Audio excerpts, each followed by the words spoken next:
നമുക്കറിയാം ഇന്നും സ്ത്രീകൾ നേരിടുന്ന ഒരു ഇഷ്യൂ ആണ് ഡൊമസ്റ്റിക് വയലൻസ്.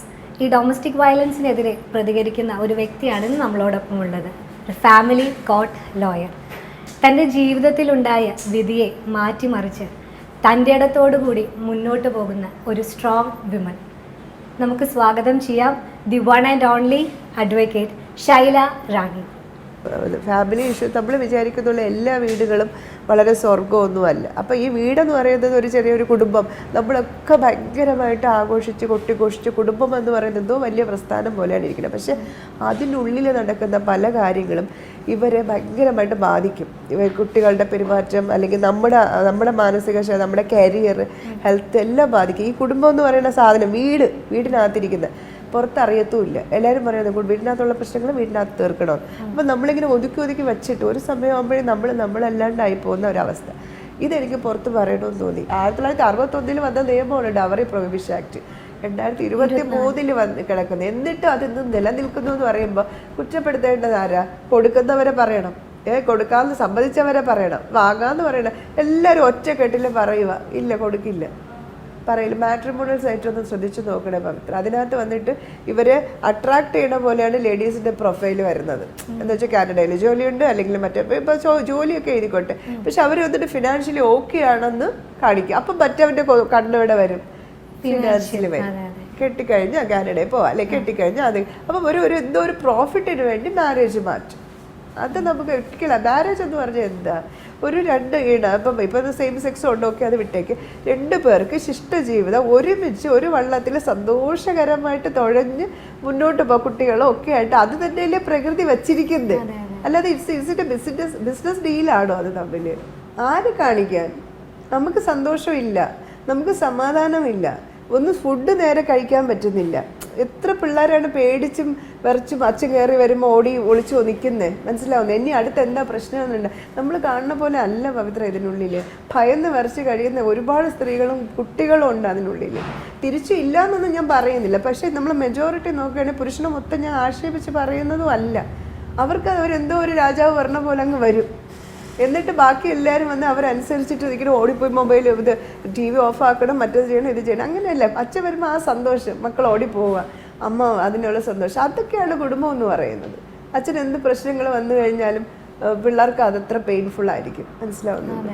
പക്ഷെ ഇല്ലാന്ന് പറയുന്നില്ല, പക്ഷെ ഇങ്ങനത്തെ കുറേ വീടുകളുണ്ട്. നമ്മൾ അതിനെയൊക്കെ വന്നിട്ട് ഈ അഡ്ജസ്റ്റ് പറയുമെന്ന് പറഞ്ഞിട്ട് അച്ഛൻ്റെ പീഡനം സഹിക്കാൻ വേണ്ടി എത്ര പെൺകുട്ടികളാണ് ഞങ്ങളെ വിളിച്ചിട്ടുള്ളത്, സഹിക്കാൻ പറ്റുന്നില്ല. പക്ഷെ അമ്മ അപ്പോഴേക്കും മൊത്തം എനർജി ലോസായി, വിക്റ്റിമായി, അങ്ങനെ എന്തിനും സഹിക്കാൻ തയ്യാറായി നിൽക്കും.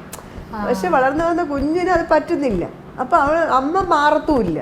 അപ്പൊ അനുഭവിക്കുന്ന ആ കുഞ്ഞിന്റെ അവസ്ഥയെന്ന് ആലോചിച്ചേക്കാം. അമ്മ എന്ന് വെച്ചാൽ ഇനി വോയിസ് ഇല്ല പുള്ളിക്ക്, എല്ലാം ട്രെയിൻഡ് ഔട്ടായി. അപ്പോൾ ഇനി മുന്നോട്ടില്ല, എങ്ങനെയെങ്കിലും ജീവിച്ചു പോകാം. പക്ഷെ ആ കുഞ്ഞിനൊന്നും ഇതൊന്നും പറ്റുന്നില്ല. അച്ഛൻ്റെ ഈ ടോർച്ചർ ഇതൊന്നും സഹിക്കാനും പറ്റുന്നില്ല. പഠിത്തത ബാധിക്കുന്നു, പെരുമാറ്റം ബാധിക്കും. അപ്പോഴേക്കും വല്ല ബംഗാളിയും വന്നു കഴിഞ്ഞാൽ ചാടിപ്പോകാൻ ടെൻഡൻസി വരെയും ചെയ്യും. ഒരു കേസിൽ വന്ന സമയത്ത് കല്യാണ സമയത്ത് പറഞ്ഞു, പെണ്ണിന് ഇച്ചിരി ദേഷ്യമൊക്കെ ഉണ്ട് കേട്ടോ എന്ന്. ഇവൻ ഭയങ്കര സൈലൻ്റ് ആയിട്ടുള്ള ചെക്കനാണ്, അവനാണ് എൻ്റെ ക്ലയൻറ്റ്.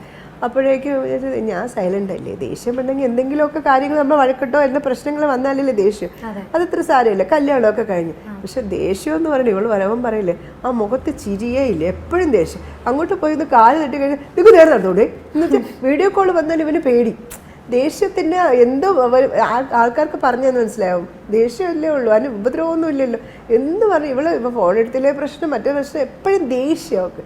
എൻ്റെ പൊന്നും വേണം, എന്നെ കൂടെ സഹിക്കാൻ പറ്റുന്നില്ല എന്ന്. പക്ഷെ അവർ പറയും ഞങ്ങൾ ആദ്യം പറഞ്ഞില്ലേ ദേഷ്യം ഉണ്ടെന്ന്. അപ്പൊ കല്യാണത്തിന് മുന്നേ സംസാരിക്കാൻ അങ്ങനെയൊന്നും സംസാരിച്ചില്ല. ദേഷ്യം അപ്പൊ അവരെ കുറ്റപ്പെടുത്തി. ഞങ്ങൾ പറഞ്ഞല്ലോ പെണ്ണിന് ഇങ്ങനെ ഒരു ദേഷ്യം ഉണ്ടെന്ന്. പക്ഷെ ആ ദേഷ്യത്തിന്റെ ഡെപ്ത് ഇവന് മനസ്സിലാവണമെങ്കിൽ ഇന്ററാക്ട് ചെയ്യണമായിരുന്നു നേരത്തെ. അതിന് അലോ ചെയ്യണമായിരുന്നു. അവ എന്തായിരിക്കും ചിലർ പറയും ഇച്ചിരി കുടിക്കും, കാഷ്വലായിട്ട് കുടിക്കും. പക്ഷെ ഇങ്ങനെ പറയണമെങ്കിൽ അപ്പം ആലോചിക്കണം എന്തോ ഒരു സംഭവം ഉണ്ടായിട്ടാണ് പറഞ്ഞത്. അപ്പൊ കുടിക്കുന്നുണ്ട് നിസ്സാരം ആയിരിക്കത്തില്ല. അത് നോക്കണം, എത്ര പീരീഡിലാണ് കുടിക്കുന്നത്, അല്ലെങ്കിൽ എപ്പോഴാണ്, അത് ശരിക്കും ഒരു ആൽക്കഹോളിക് ആണോ എന്നൊക്കെ. ആ ചിന്ത ആദ്യം മാറണം. കല്യാണം കഴിച്ചാൽ ശരിയാവാൻ പോകുന്നതായിട്ട് ഒന്നുമില്ല. ഇപ്പൊ മാം കല്യാണ ശേഷം ഒരുപാട് ക്രൈസിസ് നേരിട്ടിട്ടുണ്ടെന്ന് പറഞ്ഞു. അപ്പോൾ ആ ഒരു ടൈമിൽ മാം അഡ്വക്കേറ്റ് ആയിരുന്നു. അപ്പോൾ മാമിന് അറിയില്ലേ ഇതിൻ്റെയൊക്കെ എന്താണ്? അപ്പോൾ ആളെ അതിനെതിരെ പ്രതികരിക്കാനോ ആൾക്ക് അതിനെക്കുറിച്ച് പറഞ്ഞു കൊടുക്കാനോ ഒന്നും ശ്രമിച്ചിട്ടില്ലേ? എൻ്റെ അറിവില്ലായ്മയാണോ അതിനെങ്ങനെയെന്ന് അറിയില്ല. ശരിക്കും പറഞ്ഞു കഴിഞ്ഞാൽ അതിനെ ഡീൽ ചെയ്യാനുള്ള എൻ്റെ മെച്യൂരിറ്റി ഇല്ലായ്മ ഉണ്ടായിരുന്നു. എൻ്റെ ആരോ ചോദിച്ചോ അല്ലേ മാഡത്തിൻ്റെ പ്രോബ്ലംസ് അത്രയും വലിയ ഹൈ ആയിരുന്നോ എന്നല്ല, ആ പ്രോബ്ലംസിനെ സോൾവ് ചെയ്യാനുള്ള മെച്യൂരിറ്റി എനിക്ക് അന്ന് ഇല്ലായിരുന്നു. എങ്ങനെയാണ് ഞാൻ പെട്ടെന്ന് വരുന്നതല്ലേ, നമ്മൾ ജീവിതത്തിൽ ആദ്യമായിട്ടാണ് ഇങ്ങനത്തെ ഒരു അവസ്ഥയിലൂടെ കടന്നു പോകുന്നത്. അപ്പം വേറൊരാൾ മാറി നിന്ന് എനിക്ക് ചിലപ്പോൾ പറഞ്ഞു കൊടുക്കും. ഇങ്ങനത്തെ ഒരു പ്രശ്നം വേറൊരാൾക്കാണെങ്കിൽ എനിക്ക് പറഞ്ഞു കൊടുക്കാൻ പറ്റും. സ്വന്തം ലൈഫിൽ വന്നപ്പോൾ ഞാൻ പകച്ചുപോയി. എന്ന് വെച്ച് കഴിഞ്ഞാൽ 2 years ലവ്, അത് കഴിഞ്ഞതിന് ശേഷം 6 years ഓഫ് മാരേജ്. ഈ 6 years എന്ന് വെച്ചാൽ it's A dark period of my life എന്ന് പറയുന്നത്. നമുക്ക് വേണ്ടിയിട്ട് അതിൻ്റെ എക്സ്പീരിയൻസ് പറയാൻ പറ്റും ഡെഫിനറ്റ് ആയിട്ട്. എന്ന് വെച്ച് കഴിഞ്ഞാൽ എൻ്റെ കോളേജ് ടൈമിൽ നമ്മൾ ലവ് ആവുന്നു, വീട്ടുകാർ എതിർക്കുന്നു, ഞാൻ അതിൽ തന്നെ ഉറച്ചു നിൽക്കുന്നു. വീട്ടുകാരുടെ എതിർപ്പിന് വെച്ചിട്ട് ഞങ്ങൾ 2000 കല്യാണം കഴിക്കുന്നു. 2000 കണ്ടിട്ട് 2002 കല്യാണം കഴിക്കുന്നു. 2003 ആയപ്പോൾ മോളായി. അപ്പോൾ 2000 ഞാൻ കാണുന്ന ആളെ അല്ലായിരുന്നു ആഫ്റ്റർ മാരേജ് ഞാൻ കാണുന്ന വ്യക്തി. എന്ന് വെച്ച് കഴിഞ്ഞാൽ ഞാൻ എപ്പോഴും ചോദിക്കും മറ്റേ ആളെവിടെ എന്ന് വെച്ച് കഴിഞ്ഞാൽ നമ്മൾ എക്സ്പെക്ട് ചെയ്താൽ നമ്മളിപ്പോൾ നമ്മൾ പറയാം 2 വർഷം അറിഞ്ഞതെന്ന് വെച്ചാൽ അന്ന് ഫോണില്ല, മൊബൈൽ പോലും ഇല്ലാത്ത കാലമാണ്, ലെറ്റേഴ്സൊക്കെ ഉള്ളു. അപ്പോൾ നമുക്ക് കൂടുതൽ ഇൻട്രാക്ട് ചെയ്യാം. അന്നത്തെ സൊസൈറ്റി നമുക്ക് അങ്ങനെ സംസാരിക്കാനോ ഒന്നും ഇടപെടില്ല. എന്നാൽ പോലും ഞങ്ങൾ ഒരുവിധം മനസ്സിലാക്കിയെന്ന് ഞാൻ വിശ്വസിച്ച് വലിയ പവർഫുള്ളായിട്ട് കല്യാണം കഴിച്ചിട്ടാണ് ഈ പണി കിട്ടിയത്.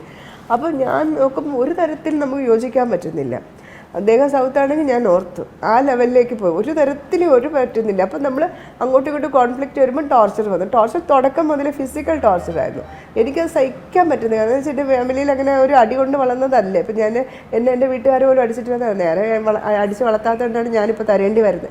ആ ഒരു ആറ്റിറ്റ്യൂഡായിരുന്നു പുള്ളിക്കാരൻ. എന്നിട്ട് എന്ത് പറഞ്ഞു കഴിഞ്ഞാലും നമ്മൾ എന്ന് വെച്ചാൽ ശൈല എന്ന് പറഞ്ഞ വ്യക്തിയെ വേറെ വ്യക്തിയാക്കാൻ വേണ്ടി ശ്രമിച്ചുകൊണ്ടിരിക്കുന്നു.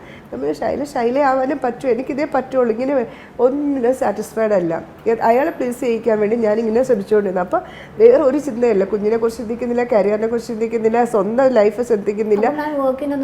പോകുന്നുണ്ടായിരുന്നു വർക്ക്, അതിനൊന്നും ഒരു റെസ്ട്രിക്ഷൻ ഇല്ല. പക്ഷെ ഐസൊലേറ്റ് ചെയ്യും എല്ലാത്തിൽ നിന്നും. നമ്മളിപ്പോൾ ഒരുപാട് ഫ്രണ്ട്സിൻ്റെ അടുത്ത് പോയി കഴിഞ്ഞാൽ നമ്മൾ കംഫർട്ടും ആവില്ല പവിത്ര. അതാണ് അവിടെ പോയി കഴിഞ്ഞാൽ മൈൻഡ് ഫുള്ള് അയാളിപ്പോൾ വിളിക്കുമോ, അല്ലെ വരുമോ, എന്ത് ചെയ്യണമായിരിക്കും, കഴിക്കുന്നുണ്ടാവോ, ഞാനിനി വിളിച്ചില്ലെങ്കിൽ പ്രശ്നം ഉണ്ടാവോ, വിളിച്ചാൽ പ്രശ്നം ഉണ്ടാവോ, എങ്ങനെ പ്ലീസ് ചെയ്യിക്കണം എന്ന് വെച്ചാൽ അയാളിൽ നിന്നൊരു നല്ലൊരു വാലിഡേഷൻ കിട്ടാൻ വേണ്ടിയിട്ട് നമ്മളിങ്ങനെ ശ്രമിച്ചുകൊണ്ടേയിരിക്കും. നമ്മുടെ ലൈഫ് ഫുൾ അങ്ങനെ ആയിപ്പോവും. നമ്മൾ പെട്ടെന്ന് വേറൊരു ലെവലിലേക്ക് എന്ന് വെച്ചാൽ അതാണ് ഞാൻ NBD കുറിച്ചൊന്ന് പറഞ്ഞത്. അതൊക്കെ പിന്നീട് ഞാൻ ആ വിക്ടിം വെച്ചാൽ ഒരു പേഴ്സണാലിറ്റി ഡിസോർഡറാണ്. എന്ന് വെച്ച് കഴിഞ്ഞാൽ അവരിങ്ങനെ ഒരു സ്ലേവിനെ ഒരാളെ ഇങ്ങനെ കിട്ടിക്കഴിഞ്ഞാൽ വിക്ടിമാക്കി കഴിഞ്ഞാൽ പിന്നെ വന്നിട്ട് മറ്റാളുടെ ഫ്ലഷും എല്ലാം ഇങ്ങനെ വലിച്ചെടുത്തുകൊണ്ട് പോകും. നമ്മളെ എല്ലാ സോള് ഫുള്ള് കൊണ്ടുപോകും. നമ്മളൊരു ചണ്ടിയായിട്ട് മാറും. ഒന്നും കഴിക്കുന്ന ഉള്ളിലിരുന്ന് ഇങ്ങനെ ഞെരുങ്ങിയിരിക്കുന്ന ഒരവസ്ഥ. എന്നാൽ പറയാൻ പറ്റില്ല, റിയലൈസ് ചെയ്യാൻ പറ്റില്ല എന്താ സംഭവിക്കുന്നത്. ഇടയ്ക്കിടയ്ക്ക് അപ്പകഷ്ണങ്ങളെ പോലെ കുറച്ച് സ്നേഹം തരും. അപ്പം എനിക്ക് സ്നേഹം ഉണ്ടായിരിക്കും അല്ലേ, എന്നെ കരുതുന്നുണ്ടായിരിക്കും അല്ലേ എന്ന് വിചാരിക്കും. എന്നാൽ അതിൻ്റെ 10 ഇരട്ടി ടോർച്ചർ ബാക്കിൽ നിന്ന് വരികയും ചെയ്യും. അയ്യോ ഇതെന്ത് ജീവിതം, ഇതെന്താണ് ഇങ്ങനെ ഉറക്കമില്ലാത്ത രാത്രികൾ, അലേർട്ട്നെസ് ഇല്ല, മെൻ്റലി പോയി. അത് മെൻ്റൽ ഹെൽത്ത് എന്ന് ഞാൻ ആദ്യം പറഞ്ഞത്. ഇതിനകത്ത് ജീവിക്കുമ്പോൾ നമ്മുടെ ഹെൽത്ത് ഇഷ്യൂസ് വരും. മെൻ്റലി നമ്മൾ ഭയങ്കര ബിഹേവിയറൽ ഇഷ്യൂസ് വരും. അപ്പോൾ എനിക്ക് കല്യാണത്തിന് മുന്നേ കണ്ടവർ ശൈലത്തിന് ഇങ്ങനെയൊക്കെ പെരുമാറണേ, ഇങ്ങനെയൊന്നും ആയിരുന്നില്ലല്ലോ ശൈല, അങ്ങനത്തെ രീതിയിൽ നമ്മൾ പറഞ്ഞു. കല്യാണത്തിന് മുമ്പേ ഇങ്ങനെ ആയിരുന്നില്ലല്ലോ. പക്ഷെ ഇത് ബാക്കിൽ കുറേ കാര്യങ്ങൾ ഇങ്ങനെ വന്നുകൊണ്ടിരിക്കും. നമ്മുടെ സംസാരം മാറും, പെരുമ്പം ദേഷ്യം കാണിക്കും, കൊച്ചിൻ്റെ കാര്യങ്ങൾ ശ്രദ്ധിക്കില്ല. അങ്ങനെ ആ ഒരു പീരീഡ് ആയിട്ടും എനിക്ക് അതിൽ നിന്ന് വിട്ടു വരണമെന്ന് ചിന്തിച്ചില്ല എന്നാണ് അതിലും വലിയത്.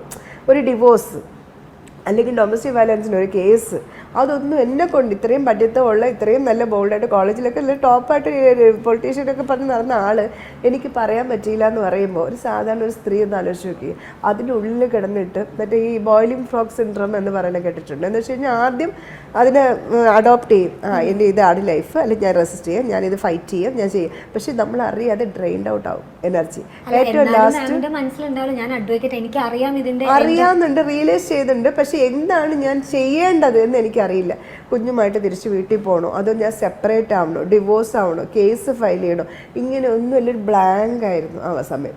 എന്തോ ഒരു തലയ്ക്ക് അടി കിട്ടിയ ഒരവസ്ഥ വല്ലാത്ത. പിന്നെ കുറച്ച് കഴിയുമ്പോൾ മെൻ്റൽ ഹെൽത്ത് പോയി, സ്റ്റെബിലിറ്റി പോയി. ശരിക്കും ഒരു ഭ്രാന്തിൻ്റെ ഒരു അവസ്ഥ എന്നൊക്കെ പറയില്ലേ, അതേപോലെ ഞാൻ മാനസിക നില തെറ്റി. ഞാനല്ലാണ്ടായി മാറി, എൻ്റെ പെരുമാറ്റം മാറി, സംസാരം മാറി. ഇപ്പോൾ പാല് തന്നെ അടുപ്പത്ത് വെച്ചുകൊണ്ട് പൊങ്ങി കളഞ്ഞു കഴിഞ്ഞാൽ നോക്കി നിൽക്കും. ഡ്രൈവ് പോവുകയാണെങ്കിൽ ഡ്രൈവ് ചെയ്തതെന്ന് പിന്നീട് ഡോക്ടർ പറഞ്ഞത് എന്ന് വെച്ചാൽ ആക്സിഡൻറ്റ് ചവിട്ടിക്കുക, അലേർട്ട്നെസ് ഇല്ല, ബ്രേക്ക് ചെയ്യണമെന്നോ ഒന്നുമില്ല. അങ്ങനത്തെ ഒരു ലെവലിലേക്ക് നമ്മളെ മാനസിക നില തെറ്റിപ്പോയി.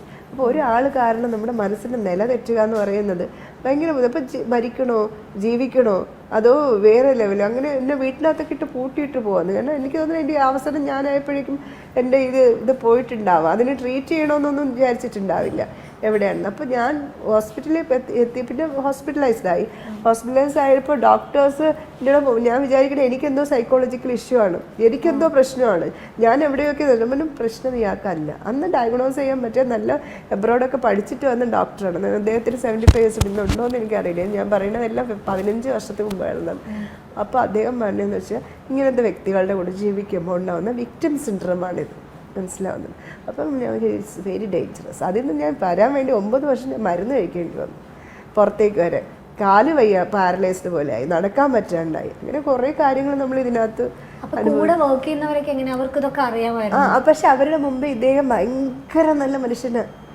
അതാണ് ഞാൻ പറയില്ല, പുറത്ത് ഭയങ്കര ചാമിങ് പേഴ്സണാലിറ്റി, ഭയങ്കര കെയറിങ് എന്ന് വെച്ച് കഴിഞ്ഞാൽ ഇപ്പം ബ്യൂട്ടി പാർലറിൽ എന്നെ കൊണ്ട് വിട്ടിട്ട് പുറത്ത് കാറ് ഇട്ട് കിടക്കും. അപ്പോൾ എൻ്റെ ഫ്രണ്ട്സ് വിളിക്കുമ്പോൾ ഞാൻ നല്ല കൊണ്ട് വെയിറ്റ് ചെയ്യുക, നീ എന്ത് ബ്ലസ്ഡാ എന്ന് പറയും, മനസ്സിലാവുന്നത്. എന്നാൽ പാർലറിൽ നിന്ന് ഇറങ്ങിയത് ഇതെന്താടി ഇങ്ങനെ, ഇങ്ങനെയാണ് കട്ട് ചെയ്തത് എന്ന് വെച്ചിട്ട് ഇവിടുത്തെ മുണ്ടീനെ ഇങ്ങനെ ചുരുട്ടി പിടിച്ചൊരു ദിവസം പിഴുതെടുത്തിട്ടുണ്ട്. ഇവിടെ ഫുള്ള് ഇങ്ങനെ പോയി, ഇങ്ങനത്തെ ടോർച്ചർ എന്ന് ചെയ്തതോ കൊണ്ട് പാർലറിൽ വിട്ടിട്ട് വന്നു. അപ്പം നമ്മൾ പാർലറിൽ പോയത് മുഖത്ത് ആ ചാമിങ് എല്ലാം പോയി, നമ്മളൊരുമാതിരി വേറെ ഒരു വേറെ ഇപ്പോൾ കല്യാണത്തിന് നല്ല രീതിയിൽ ഒരുങ്ങുമെന്ന് വെച്ചു. നമ്മൾ സന്തോഷത്തോടെ വരുമ്പോഴേക്കും ഇതെന്തുപോലെ ഇങ്ങനെയാണ് വരണം, ഇങ്ങനെയാണ് നടക്കണം, അതോടെ തീർന്നു. അതേസമയം ഒന്നുമില്ലെങ്കിൽ ആ കൊള്ളാം, നീ ഹാപ്പി ആയിട്ട് വാ എന്നിട്ട് 2 തട്ടി കൊണ്ടുപോയി നമ്മൾ തന്നെ അറിയാതെ അങ്ങനെ കോൺഫിഡൻസ് എന്ന് പറഞ്ഞാൽ 0, സെൽഫ് റെസ്പെക്റ്റ് 0, കയ്യിൽ ഫിനാൻഷ്യലി 0, എല്ലാത്തിനും ഞാൻ 0 ആയിട്ട് പോയി.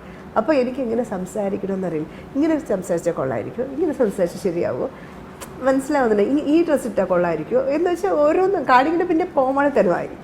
അങ്ങനെ ഈ പ്രണയിക്കുന്ന സമയത്തോ ഇങ്ങനത്തെ ഒരു ഫേസ് കാണിച്ചിട്ടേ പ്രണയിക്കുമ്പോൾ ഞാൻ എല്ലാം പെർഫെക്റ്റ്, എന്ത് ചെയ്യുന്നാലും യു ആർ ദ പെർഫെക്റ്റ്, നീയാണ് എനിക്ക് വേണ്ടി മറ്റേ പടച്ചു നിർമ്മിച്ച ഒരു വ്യക്തി എന്നുള്ള ലെവലിൽ എന്താണ് ഐ എം എ സ്ലേവ് എന്നൊക്കെയാണ് നമ്മൾ പറയണത്. എന്ന് വെച്ച് കഴിഞ്ഞാൽ NBDക്കാർ കാണിക്കുന്ന സ്നേഹത്തിൻ്റെ അർത്ഥം ഒരു സാധാരണ ഹ്യൂമൻ ബീങ്ങിന് കാണിക്കാൻ പറ്റില്ല. അപ്പം നമ്മൾ വിചാരിക്കണം, ഞാനൊക്കെ ഈ യശ് ചോപ്ര സിനിമയിലൊക്കെയാണ് കോളേജ് ഇറങ്ങുന്നത്, മറ്റേ തോച്ചേ. അപ്പോൾ അങ്ങനെ കാണിക്കുമ്പോൾ അയ്യോ ഇതൊക്കെ റിയൽ ലൈഫിലുണ്ടോ എന്ന് ചോദിക്കും. ആക്ച്വലി ഇങ്ങനത്തെ പേഴ്സണാലിറ്റി ഡിസോർഡർ ഉള്ളവർക്ക് മാത്രമേ ഇത്രയും പ്രണയിക്കാൻ പറ്റുള്ളൂ. സാധാരണ ഹ്യൂമൻ ബീയിങ്സിന് പറ്റില്ല, കാരണം അവർക്ക് സോളില്ല, പ്ലാസ്റ്റിക്കാണ്. അപ്പോൾ പ്ലാസ്റ്റിക് എന്ന് വെച്ചാൽ നമ്മൾ ഭയങ്കര അട്രാക്റ്റീവ് ആയിരിക്കുമല്ലോ, പക്ഷെ അതൊക്കെ ഒന്നും ഉണ്ടാവില്ല. പൊള്ളയായ കുറേ വാക്കുകൾ, പൊള്ളയായ കുറേ പ്രവൃത്തികൾ എന്ന് വെച്ചാൽ ഒരു ഗിഫ്റ്റൊക്കെ കൊണ്ടുവരുമ്പോഴേക്കും അതിൻ്റെ ഉള്ളി തട്ടിയൊന്നും ആയിരിക്കത്തില്ല കൊണ്ടുവരണം, എങ്ങനെയെങ്കിലും അയാളെ പിടിക്കുക അല്ലെങ്കിൽ ഇങ്ങനെ വലിച്ചെടുക്കുക, ഇങ്ങനത്തെ ഒരു നേച്ചറാണ്.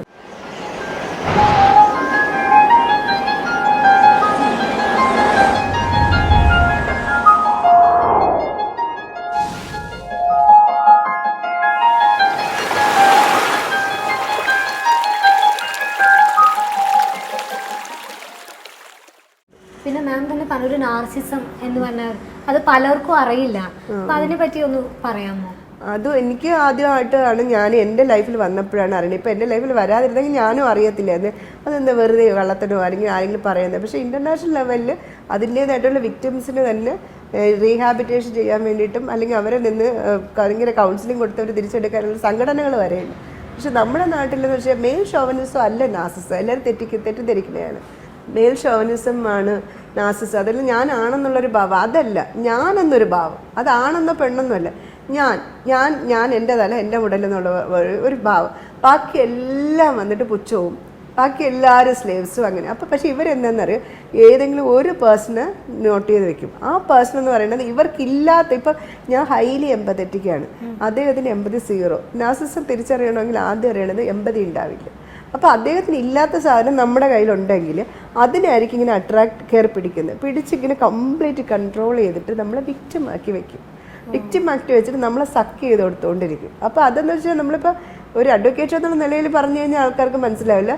അനുഭവിച്ചവർക്ക് ആർക്കെങ്കിലും ഒരു വ്യക്തിയെങ്കിലും നാർസിസിസ്റ്റ്, ഇപ്പോൾ പാരൻസ് നാർസിസിസ്റ്റിക് ആയിട്ടുള്ളവരുണ്ട്, അങ്ങനെ വ്യക്തികൾക്ക് മാത്രമേ ഒരിക്കൽ ഇത് ഞാൻ പറയുന്നതിൻ്റെ ആ ഡെപ്ത് മനസ്സിലാവും, അനുഭവിച്ചവർക്ക് മാത്രമേ മനസ്സിലാവും. അപ്പം നമുക്കെന്ന് വെച്ച് കഴിഞ്ഞാൽ വല്ലാത്തൊരു മെൻ്റലി വേറെ ലെവലായി പോകും.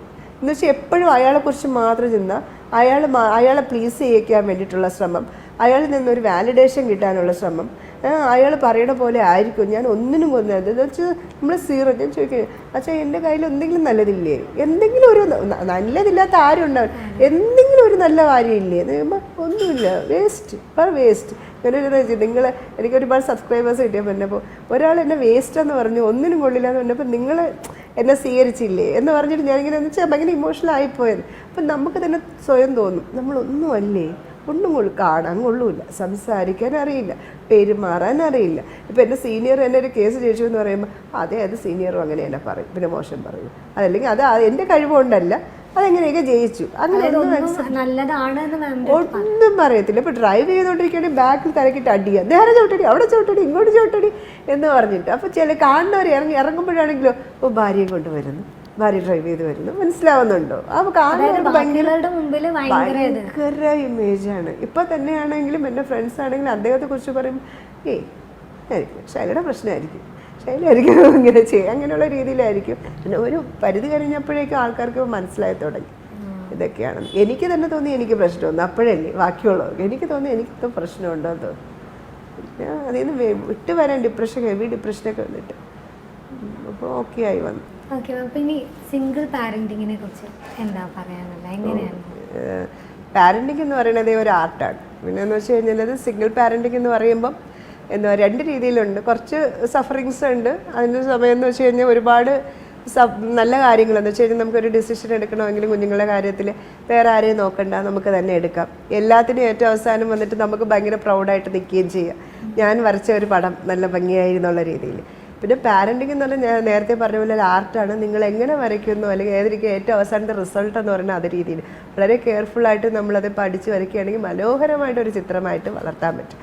പിന്നെ സിംഗിൾ പാരൻറ്റിങ് എന്നുള്ള രീതിയിൽ സഫർ ചെയ്തതെന്ന് വെച്ച് കഴിഞ്ഞാൽ മറ്റേ പെൺകുട്ടി ആയത് കാരണം ഞാനും മോളും മാത്രമായിട്ടുള്ളൊരു ജീവിതത്തിൽ ഇപ്പോൾ കോർണർ ചെയ്തു, ഒരുപാട് പ്രാവശ്യം ഒരുപാട് കോർണർ ചെയ്തിട്ടുണ്ട്. പിന്നെ ഞാൻ ലവ് മാരേജ് ആയിരുന്നു, വീട്ടുകാരെ എതിർത്ത് പോയിട്ട് അമ്മ വേലി ചാടിയാണ് മോള് മതിൽ ചാടും എന്നുള്ള ലെവലിൽ. അപ്പം ഞാൻ പറയും എൻ്റെ മോൾക്ക് മതിൽ കെട്ടിയാലല്ലേ ചാടാനുള്ളൂ, എല്ലാം തുറന്നിട്ടിരിക്കണമെങ്കിൽ അവൾക്ക് ചാടേണ്ട കാര്യമില്ലല്ലോ, അവൾക്ക് എപ്പോൾ വേണമെങ്കിലും പോകാൻ വരാം. ആ ഒരു ആറ്റിറ്റ്യൂഡാണ് രീതിയിൽ. പിന്നെ ഭയങ്കര സിംഗിൾ പാരൻറ്റിങ് എന്ന് പറയുന്നത് ഞാൻ ഭയങ്കര ബ്ലസ്ഡ് ആയിട്ടാണ്. കാരണം ഒരിക്കലും എനിക്ക് അദ്ദേഹം ഉണ്ടായിരുന്നെങ്കിൽ എൻ്റെ മോളെ എന്നെ ഈ രീതിയിൽ വളർത്താൻ പറ്റില്ല. ഇവളുടെ ക്യാരക്ടർ കംപ്ലീറ്റ് മാറിയിട്ടുണ്ടാവും, വേറൊരു വ്യക്തിയായിരിക്കും. എന്ന് വെച്ച് കഴിഞ്ഞാൽ ഞാൻ പോലും പിടിച്ചാൽ നിൽക്കുക ഈ ടോർച്ചർ അവൾ കണ്ടുകൊണ്ടിരിക്കില്ല. കാരണം ഞാൻ പറഞ്ഞില്ല ഏറ്റവും അവസാനം എനിക്ക് പോലും അതിൽ നിന്ന് പുറത്തേക്ക് വരാൻ പറ്റാത്ത ഒരു രീതിയിൽ ഇവൾ വേറെ ലെവലിലേക്ക് വളരുമായിരുന്നു എന്നുള്ള കാര്യം ഉറപ്പാണ്. കാരണം ഈ കൺട്രോളിങ് എല്ലാം അവളുടെ കാര്യത്തിൽ വരും, എനിക്ക് തിരിച്ചൊന്നും പറയാൻ പറ്റില്ല. അപ്പം എനിക്ക് എൻ്റെ കൊച്ചിന് ഇത്രയും നല്ല രീതിയിൽ ഇപ്പം എനിക്ക് ഭയങ്കര ഹാപ്പിയാണ്. എന്താണ് അവളൊരു വ്യക്തിയാണ്, നല്ലൊരു വ്യക്തിയാണെന്നിട്ട് എനിക്ക് ഫീൽ ചെയ്തിട്ടുണ്ട്. പിന്നെ ഒറ്റയ്ക്ക് സിംഗിൾ പാരൻറ്റിനെ വളർത്താനുള്ളതെന്ന് വെച്ച് കഴിഞ്ഞാൽ നിങ്ങൾ ബ്ലസ്ഡ് ആണെന്ന് എനിക്ക് പറയാൻ പറ്റുള്ളൂ. ആരാണെങ്കിലും കേട്ടോണ്ടിരിക്കുന്ന നിങ്ങൾക്ക് ഒറ്റയ്ക്ക് കുഞ്ഞിനെ വളർത്താൻ പറ്റുവാണെങ്കിൽ എന്തുകൊണ്ട് ആ കുഞ്ഞ് കൈ നമ്മളെ വന്ന് ചേർന്ന് കെട്ടിപ്പിടിച്ച് നമ്മളടുത്ത് കിടക്കുമ്പോൾ അത് കുറേ നാൾ കഴിയുമ്പോൾ അവളിൽ നമുക്ക് തലചാച്ചിരിക്കാൻ പറ്റിക്കഴിയും. ഒന്നും എക്സ്പെക്റ്റ് ചെയ്യരുത്, അവർ നമുക്കിത് ചെയ്ത് തരും അല്ലെങ്കിൽ ഞാൻ ഒറ്റയ്ക്ക് വളർത്തിയിട്ടുണ്ടെങ്കിൽ നമ്മളെ നോക്കും അന്നൊന്നും വിചാരിക്കില്ല. അവർ ലെറ്റ് ഫ്ലൈ അല്ലെങ്കിൽ ലെറ്റ് ഹിം ഫ്ലൈ, നമ്മൾ നമ്മുടെ ലൈഫുമായിട്ട് മുന്നോട്ട് പോവുക എന്ന് വെച്ചിട്ട്. ഇപ്പോൾ ഞാൻ ചോദിക്കണേ, ഒരു സക്സസ് ആയ ഒരു അഡ്വക്കേറ്റിന് വേണ്ട സ്കിൽ അല്ലെങ്കിൽ ക്വാളിറ്റീസ് മാമിൻ്റെ ഒരു തോട്ടിൽ എന്തൊക്കെയായിരിക്കും? നല്ല മനുഷ്യനായിരിക്കും, മനസ്സിലാവുന്നുണ്ട്. പിന്നെ നമുക്ക് പ്രൊഫഷണൽ നോളജ് എന്തായാലും വേണം. അത് ആ ഒരു വ്യക്തിയുടെ വിഷയം സ്വന്തം വിഷയമായിട്ട് എനിക്കങ്ങനെയാണ് എൻ്റെ സക്സസ് എന്തെങ്കിലും പറയണമെങ്കിൽ ആ ഒരു വ്യക്തിയുടെ എന്ന് വെച്ചാൽ നമ്മുടെ വിഷയങ്ങളായിട്ട് എടുക്കുക. അത് എന്നാൽ മാത്രമേ അതിൽ നമുക്ക് അത്രമാത്രം ഡെഡിക്കേഷനും വിജയവും ഉണ്ടാവും. അത് ചിലപ്പം കക്ഷികളിൽ നിന്ന് റിസൾട്ട് കിട്ടണമെന്നില്ല, എങ്കിൽ പോലും നമുക്കൊരു ഹാപ്പിനെസ് ഉണ്ടല്ലോ. എൻ്റെ ജോലിയിൽ നിന്ന് എനിക്കൊരു പാഷനും ഹാപ്പിനെസ്സും സാമ്പത്തികത്തിനേക്കാളും കൂടുതൽ, സാമ്പത്തികം ഇല്ല എന്നല്ല, ഇത് തന്നെയാണ് എൻ്റെ വരുമാനം മാറും, പക്ഷെ അതിനേക്കാളും ഉപരി എനിക്ക് കുറേ കാര്യങ്ങൾ അത് കിട്ടുന്നുണ്ട്. ഞാൻ എത്ര വയ്യെങ്കിലും ഓടി ഓഫീസിൽ വന്നിരിക്കുമ്പോൾ ഒരാളടുത്ത് സംസാരിക്കുമ്പോൾ ഞാൻ ഇങ്ങനെ കേട്ടുകൊണ്ടേയിരിക്കും, മനസ്സിലാവുന്നുണ്ട്. അതൊക്കെ എന്താണ് സ്കില്ലാണോ അല്ലെങ്കിൽ അതൊരു ക്വാളിറ്റി ആണോ എന്നൊന്നും എനിക്ക് പറയാനല്ല, പ്രൊഫഷണൽ നോളജ് വേണം. അതിപ്പോൾ സ്വാഭാവികമായിട്ട് നമ്മൾ LLB പഠിക്കുന്നു, പ്രാക്ടീസ് ഇത്രയും വർഷം വേണമെങ്കിൽ നോളജ് വേണം, ഡെഡിക്കേഷൻ മസ്റ്റായിട്ട് വേണം, സ്വന്തം കാര്യമായിട്ട് നോക്കുക. എന്നിട്ട് എനിക്ക് മാക്സിമം ഞാനത് എൻ്റെ ജോലിയിൽ 100% അതിലും കൂടുതലുണ്ടെങ്കിലേ ഉള്ളൂ. ഇപ്പം ചില കേസിൽ നമ്മളങ്ങ് ഇരുന്ന് കോളൊക്കെ വരുമ്പോഴിങ്ങനെ അങ്ങനെയാണ് പ്രശ്നം ഇങ്ങനെയാണ് പ്രശ്നം അപ്പോഴേക്കും കേട്ടോണ്ടിരിക്കുന്ന വരുമ്പോൾ മോൾ തന്നെയാണെങ്കിൽ ഉള്ളിലോട്ട് എടുക്കാതെ ഉള്ളിലോട്ട്, പക്ഷേ എനിക്ക് ഞാനങ്ങ് കുറച്ച് എടുക്കും അത് ഉള്ളിലോട്ട്. അതാണ് എൻ്റെ ഒരു രീതി. പിന്നെ നോളജ് വേണം കേട്ടോ. നമ്മളിപ്പോൾ പണ്ടത്തെ കാലം ബുക്കൊന്നും വക്കീൽ ഓഫീസ് കണ്ടില്ലേ, ഫ്രണ്ട് അങ്ങനത്തെ ബുക്കൊന്നും റെഫർ ചെയ്യേണ്ട കാര്യമില്ല. ഇപ്പം എല്ലാം വന്നിട്ട് നമുക്ക് സൈറ്റ് കംപ്ലീറ്റ് ചെയ്ത് മേടിച്ച് വെച്ചാൽ മതി. അപ്പോൾ അതിനെല്ലാം അപ്ഡേറ്റ് ആയിരിക്കണം. ഞാൻ എല്ലാത്തിലും എല്ലാ ആഴ്ചയും വരുന്ന ഡി വി കേസുകളായിട്ട് ഡിവോഴ്സ് കേസുകൾ ലേറ്റസ്റ്റ് റൂളിങ്സ് അതെല്ലാം ഞാൻ നോക്കുന്നുണ്ട്. ഡെഡിക്കേഷൻ അതാണ് ഏറ്റവും വേണ്ടത്. അപ്പോൾ എന്തായാലും മാം ഇത്രയും നേരം നമ്മളോട് കൂടെ മാമിൻ്റെ വിശേഷങ്ങളൊക്കെ പങ്കുവെച്ചതിൽ ഒരുപാട് നന്ദിയുണ്ട്. താങ്ക് യു സോ അപ്പോൾ എനിക്ക് തോന്നുന്നു നമ്മുടെ ഇപ്പോൾ കണ്ടുകൊണ്ടിരിക്കുന്ന നമ്മുടെ ഷീ പ്രോഗ്രാം ഭൂരിഭാഗം സ്ത്രീ പ്രേക്ഷകരാണ് കാണുക. അപ്പോൾ അവർക്കൊക്കെ ഇപ്പോഴും മനസ്സിലായിരുന്നു. കാരണം നമ്മൾ എന്ത് തീരുമാനം എടുക്കുകയാണെങ്കിലും നന്നായി ചിന്തിച്ച് അത് കറക്റ്റാണ് എന്നുണ്ടെങ്കിൽ മാത്രം അതുമായിട്ട് മുന്നോട്ട് പോകാമെന്നുള്ളത്. അപ്പോൾ എന്തായാലും ഒരുപാട് നന്ദിയുണ്ട് മാം, ഒരുപാട് നന്ദി. അപ്പോൾ എന്തായാലും നമ്മുടെ the one and only she പ്രേക്ഷകരോട് മാമിന് എന്താ പറയാനുള്ളത്? എനിക്ക് പറയാനുള്ളതെന്ന് വെച്ചാൽ നമ്മുടെ ജീവിതത്തിൽ വരുന്ന ഒരു സംഭവമാണ് മാരേജ്. മാരേജ് എന്ന് പറയുന്നത് വലിയ സംഭവമായിട്ട് എടുക്കാതെ it's A part of life. നമ്മുടെ ജീവിതത്തിൽ എഡ്യൂക്കേഷൻ പോലെ നമ്മുടെ ജീവിതത്തിൽ ഒരു ഇട വരുന്നു. അതുപോലെ മാരേജ് എന്ന് പറയുന്നത് ഒരു അൾട്ടിമേറ്റ് സക്സസ് ആയിട്ടോ ഒരു അൾട്ടിമേറ്റ് ആയിട്ട് എൻ്റെ ജീവിതം പോയി എന്നൊക്കെ പറയുന്നില്ല. അതേ സ്ത്രീകളാണ് പറയുന്നത് വിവാഹം എന്ന് പറയുന്നത് എന്തോ ജീവിത വിജയം പോലെ കാര്യം അത് വായിക്കണം. Marriage is only A part of ലൈഫാണ്. പിന്നെ മാരേജിലോട്ട് കയറാൻ പോകുന്ന പെൺകുട്ടികളുടെ അടുത്ത് പറയുന്നത് വയസ്സായിട്ട് പാർട്ണർ ചൂസ് ചെയ്യുക. മാരേജിൽ ഇപ്പോൾ അങ്ങനെ റോങ് പാർട്ണർ ആയിട്ട് വന്നിട്ടുണ്ടെങ്കിൽ ഒരിക്കലും ഞാൻ ഡിവോഴ്സിന് എൻ്റർടൈൻ ചെയ്യില്ല. പക്ഷേ സെൽഫ് റെസ്പെക്റ്റും സെൽഫായിട്ടുള്ള കാര്യങ്ങൾ നമ്മുടെ ജീവിതം നമ്മുടെ സന്തോഷങ്ങൾ നമ്മുടെ എന്ന് വെച്ചാൽ നമ്മളവിടെ സെൽഫിഷ് ആണെന്ന് പറയുകയാണെങ്കിൽ ആയിക്കോട്ടെ, എങ്കിൽ പോലും ഇച്ചിരി അഹങ്കാരി തൻ്റെ ഇടയിൽ നമ്മൾ നഷ്ടപ്പെടാതിരിക്കുക. തൂങ്ങി നിൽക്കുന്നതിനേക്കാൾ എത്രയോ നല്ലത് അഹങ്കാരി എന്നുള്ള വാക്ക്, അല്ലെങ്കിൽ അവനെ കളഞ്ഞിട്ട് വന്നു എന്നുള്ളൊരു വാക്ക്. നമ്മളത് രണ്ടുപേരും കരഞ്ഞിട്ട് പോകും, ചാനൽ ചർച്ചയിലല്ലേ നിൽക്കുകയുള്ളൂ. അങ്ങനെ നിങ്ങളാകരുത് ഒരിക്കലും. ഒരു കാലത്ത് ഇന്നല്ലെങ്കിൽ നാളെ നിങ്ങളെ തിരിച്ചറിയുന്ന ഒരു സമൂഹം വരും, അല്ലെങ്കിൽ പിറകേന്ന് കുറേ തലമുറകൾ വരും. അവർക്കെങ്കിലും നിങ്ങൾക്ക് നല്ലൊരു മെസ്സേജ് കൊടുക്കാൻ പറ്റും. എൻ്റെ ഉള്ളിലെന്ന് വെച്ചാൽ ഇനി ഒരു ശൈലാറാണി ഇതേപോലെ വരരുത് എന്താണെന്ന് ഉള്ള ആഗ്രഹം എനിക്ക് ഭയങ്കരമായിട്ടുണ്ട്. അത് അത്രമാത്രം എനിക്കുള്ള സ്ത്രീകളോട് പറയാനുള്ള ഒരു ഇത്. വരുന്നതെന്ന് വെച്ച് കഴിഞ്ഞാൽ പോയി കഴിഞ്ഞവർ പോട്ടെ, ഇനി വരുന്ന തലമുറ ഉണ്ടല്ലോ, വരുന്ന പെൺകുട്ടികൾ അവർ ഭയങ്കര വയസ്സായിട്ട് തീരുമാനം എടുക്കുക. ഒരു മാരേജ് ഒന്നും അല്ല ഒരിക്കലും ഒരു അൾട്ടിമേറ്റ് വിജയം എന്ന് പറയുന്നത്. അൾട്ടിമേറ്റ് വിജയം എന്ന് പറയുന്നത് നമ്മൾ തല ഉയർത്തി ജീവിക്കുക, സെൽഫ് റെസ്പെക്റ്റോടുകൂടെ ജീവിക്കുക. അപ്പോൾ എന്തായാലും thank you so much. Thank you so much. Okay, അപ്പോൾ നമ്മുടെ ഇന്നത്തെ എപ്പിസോഡോട് വൈൻഡ് അപ്പ് ചെയ്യുകയാണ്. നമുക്ക് അടുത്ത ദിവസം മറ്റൊരു സ്പെഷ്യൽ ഗസ്റ്റുമായിട്ട് കാണാം. Till then take care and bye from Pavithra.